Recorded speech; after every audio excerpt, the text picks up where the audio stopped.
evening and welcome to Tuesday's edition of the Regional News. We tell you that the Pan American Health Organization, PAHO, is urging countries of Central America, Mexico, and the Caribbean to strengthen preventative measures against dengue fever, as it notes an increase in cases in the Southern Hemisphere and the beginning of the season of increased transmission in the Northern Hemisphere. Dengue is a mosquito-borne viral disease that, in most cases, has no symptoms. However, when symptoms do occur, they usually include high fever, headache, body aches, and rash.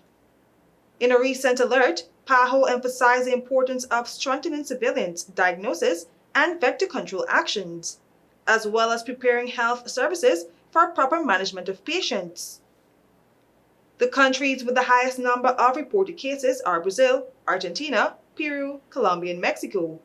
More than 3,600 dengue-related deaths have been reported throughout the region.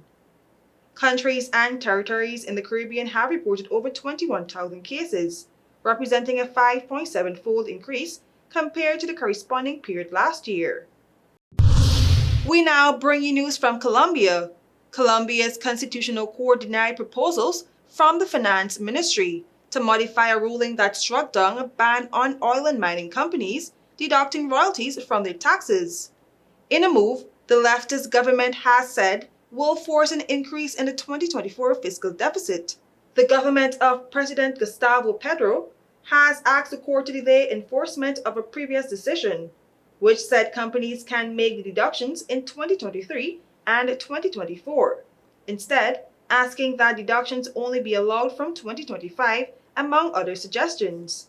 The court's original November ruling struck down part of the law that prohibited extractive companies from deducting royalties from their taxable income. The rule was included in a tax reform passed by the Petro government as part of efforts to fund programs aimed at tackling poverty and inequality. And now for some international news. Argentina's president said he would apply a significant tax reduction if Congress approves a bill to reduce state intervention into the economy. In the midst of a prolonged economic crisis with high inflation, the president wants Congress to approve a package of economic reforms to boost investments.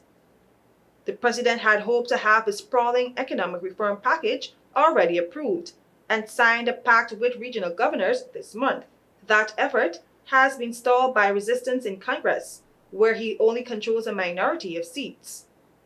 His reform bill, ranging from plans to privatize state entities to move to provide more incentives for business, made it through the lower house the second time it was proposed, and now needs Senate approval. It probably would undergo more revisions before a final vote. I am KERESE Gonzalez. Thank you for watching.